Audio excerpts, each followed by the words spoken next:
नमस्कार। मैं रघुनाथ प्रसाद आज आपके साथ उपस्थित हूँ। Public sector enterprises public sector undertaking के एम्प्लॉइज़ को ओबीसी नॉन क्रीमिलियर सर्टिफिकेट प्राप्त करने में हो रही दिक्कतों को लेकर ये बतलाने के पहले मैं एक जानकारी दे दूं कि रविवार 4 अक्टूबर 2020 को मैं संध्या 5 बजे रिजर्वेशन के एक इम्पॉर्टेंट इशू पे आपके साथ रहूँगा। कृपया आप ज्वाइन करेंगे। मैं ये बतलाऊँ कि जो 1993 का जो मूल पत्र है ओबीसी रिजर्वेशन के संबंध में, उसमें अपेंडेड शेड्यूल में जो सर्विस कैटेगरी 2C है वो पब्लिक सेक्टर एंटरप्राइजेज के लिए है। इक्विवेलेंस के नाम पर अभी तक जो मैंने देखा वो एक रेलवे लैंड अथॉरिटी का, एक BSNL का, एक फाइनेंस मिनिस्ट्री के अंतर्गत फाइनेंस डिपार्टमेंट का और एक हेवी इंडस्ट्री के अंतर्गत ये department of public sector enterprises का है। इसके अतिरिक्त इक्विवेलेंस मैं देख नहीं रहा हूँ, लेकिन जहाँ इक्विवेलेंस नहीं हुआ उसके लिए तो 1993 के ही पत्र में स्पष्ट किया हुआ है कि जहाँ इक्विवेलेंस नहीं होगा उन संस्थाओं के लिए इनकम जो सैलरी से होगा और एग्रीकल्चर से इनकम होगा वो जोड़ा नहीं जाएगा। लेकिन फिर भी काफ़ी दिक्कतें हो रही हैं पब्लिक सेक्टर एम्प्लॉइज़ के वार्ड्स को नॉन क्रीमिलियर सर्टिफिकेट ओबीसी का प्राप्त करने में। मुझे फ़ोन आया झारखंड से, जो CCL एम्प्लॉय के लड़के हैं। मुझे फ़ोन आया छत्तीसगढ़ से, जो खुद अपने थे जिनको बेटी के लिए प्रमाण पत्र चाहिए, वो साउथ ईस्टर्न कोल लिमिटेड के एम्प्लॉई हैं। एक बिहार से आया जो इंडियन ऑयल कॉरपोरेशन लिमिटेड के एम्प्लॉई हैं।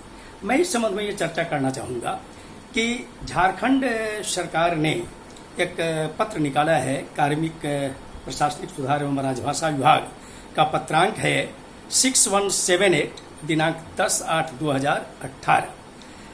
इसके द्वारा उन्होंने सभी उपायुक्तों को जो पत्र दिया उसमें उन्होंने कहा कि पिछड़ा वर्ग और अत्यंत पिछड़ा वर्ग, चूंकि झारखंड में दोनों हैं पिछड़ा वर्ग में, के लिए राज्य के लिए और केंद्र सरकार के उपयोग के लिए जो नॉन क्रीमिलियर प्रमाण पत्र निर्गत किए जाएं, उसमें central public sector enterprises, public sector bank और फाइनेंशियल इंस्टीट्यूशंस के जूनियर मैनेजेरियल स्केल 1 के पद को भारत सरकार के डिपार्टमेंट ऑफ फाइनेंस के जो लेटर नंबर है वो 19/4/2017 वेलफेयर दिनांक 6/12/2017 में निहित प्रावधानों के आलोक में भारत सरकार के ग्रुप A के समकक्ष माना गया है तथा क्लर्क और प्यून को ग्रुप C के समकक्ष माना गया है।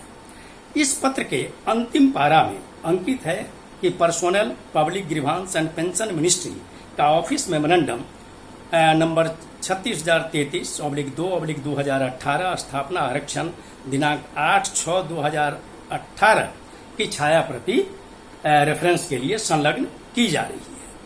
अब इसमें वक्त जो शब्द है उस पत्र में CPSE, PSB, PF है। अब मैंने जब देखा जो भारत सरकार के DOPT का जिस पत्र का उल्लेख है 8/6/2018 का, उस पत्र में मैंने देखा कि उसमें 3 पत्र को संलग्न किया गया है जो सभी राज्यों को और सभी केंद्र शासित प्रदेशों को भेजा गया है। उसमें 3 पत्र संलग्न हैं, जो एक इनकम क्राइटेरिया जो 6 लाख से 8 लाख हुआ वो, और जो हेवी इंडस्ट्री का जो पत्र है 1740 दिनांक 25 अक्टूबर 2017 और फाइनेंस मिनिस्ट्री का जो पत्र है दिनांक 6/12/2017 उसको संलग्न किया गया। अब दिक्कत ये हो रही है कि झारखंड में जैसे जो CCL के एम्प्लॉय के लड़के ने फ़ोन किया कि वो जब अंचल कार्यालय गए तो उन्होंने कहा 2018 का जो कार्मिक का पत्र है झारखंड सरकार का, उसके अनुसार आप अपने विभाग से लिखा कर लाइए ग्रुप C। और जब अपने विभाग में उनके पिताजी ने जब कांटेक्ट किया तो वहाँ कहा गया कि आपका पद नॉन एग्जीक्यूटिव है, C का वर्णन नहीं है, इसलिए मैं नॉन एग्जीक्यूटिव ही लिख सकता हूँ। अब इससे आप अंदाज कर सकते हैं कि क्या स्थिति, कि चूंकि हेवी इंडस्ट्री के भी पत्र में इसका जिक्र नहीं है। अब मैंने देखा कि जो पब्लिक सेक्टर अंडरटेकिंग्स हैं हेवी इंडस्ट्री के अंतर्गत, उसमें मैंने देखा कि 48 इंस्टीट्यूशंस हैं उसमें, जैसे भेल है, CCI है, HEC है, और भारत सरकार के कि जो बहुत जितनी भी मिनिस्ट्रीज है उसमें बहुत मिनिस्ट्रीज ऐसी हैं जिनमें अलग अलग पब्लिक सेक्टर अंडरटेकिंग है। जैसे कोल मिनिस्ट्री के अंतर्गत CCL है, BCCL है, ACCL एक्सेट्रा है। पेट्रोलियम मिनिस्ट्री के अंतर्गत BPCL, CPCL, IOCL इत्यादि है। फूड मिनिस्ट्री के अंतर्गत FCI है। रेलवे के अंतर्गत IRCTC है, राइट्स है, इरकॉन है।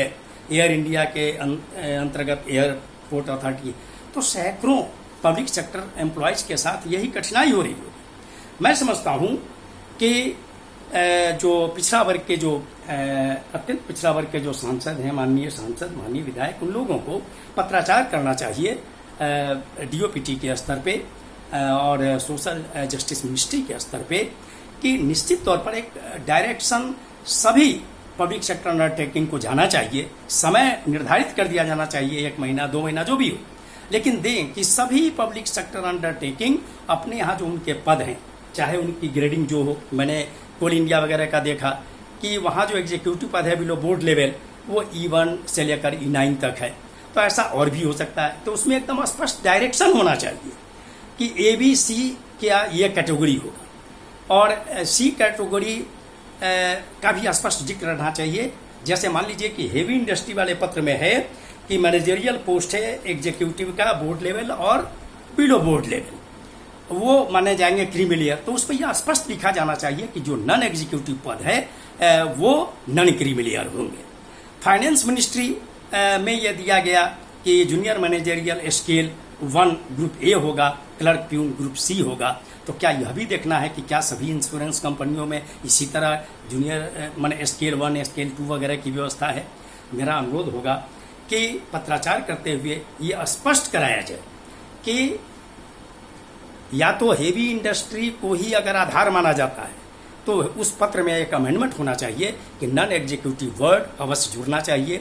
और बेहतर होगा कि सभी अंडरटेकिंग को ये डायरेक्शन हो कि अपने पदों को गवर्नमेंट ऑफ इंडिया के पदों के साथ मिलान करते हुए ABC जहां D है अभी भी वहां D का कैटेगराइजेशन हो, ताकि जो तहसील कार्यालय है, जो अंचल कार्यालय है, वहां के कर्मियों को कोई दिक्कत नहीं हो।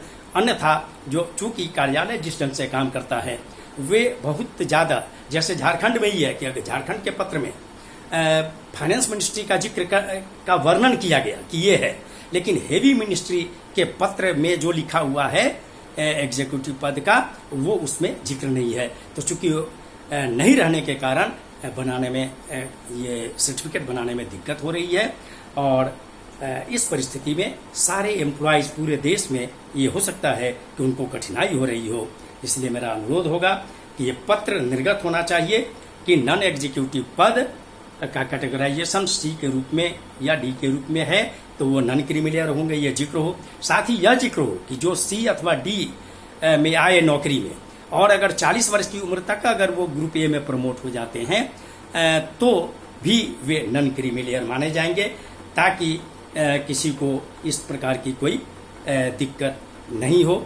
मेरा अनुरोध पुनः होगा सभी माननीय जनप्रतिनिधियों से कि इस समस्या को PSC PSU के कर्मचारियों के हित में, उनके बच्चों के हित में अविलंब उठाया जाए।